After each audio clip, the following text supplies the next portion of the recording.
3 दिवसापूर्वीच ज्येष्ठ अभिनेत्री ज्योती चांदेकर यांचे निधन झाले। त्यांच्या अशा अचानक जाण्यातून कोणी सावरलं नव्हतं तोवर आणखी एक दुःखद बातमी समोर आली आहे। मराठी अभिनेते अच्युत पोद्दार यांचे सोमवारी निधन झाले। त्यांच्या पश्चात त्यांना 2 मुली, 1 मुलगा, जावई आणि नातवंडे असा परिवार आहे। अच्युत पोद्दार यांनी आमिर खानच्या 3 इडियट्स या चित्रपटात प्राध्यापकाची भूमिका गाजवली होती। चित्रपटसृष्टीत आपली ओळख निर्माण करण्यापूर्वी अच्युत पोद्दार भारतीय सैन्यात होते आणि नंतर इंडियन ऑइल कंपनीत त्यांनी काम केलं। अभिनयाच्या आवडीमुळे त्यांनी 1980च्या दशकात चित्रपट आणि टेलिव्हिजनमध्ये प्रवेश केला। त्यानंतर त्यांनी 4 दशकांहून अधिक काळ सिनेसृष्टीत काम केलं। प्रकृती बिघडल्यामुळे त्यांना ठाण्यातील ज्युपिटर रुग्णालयात दाखल करण्यात आलं होतं। यातच सोमवारी रात्री 10:10 हॉस्पिटलमध्ये त्यांचे निधन झाले। वयाच्या 91व्या वर्षी त्यांनी अखेरचा श्वास घेतला।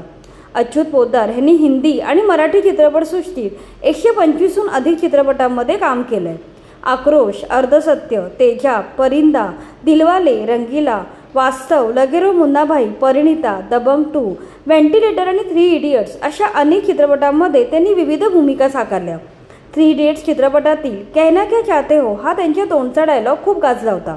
त्यांच्या निधनामुळे कलाविश्वात शोककळा पसरली असून अनेक अभिनेते, दिग्दर्शक आणि चाहत्यांनी त्यांना श्रद्धांजली अर्पण केली आहे।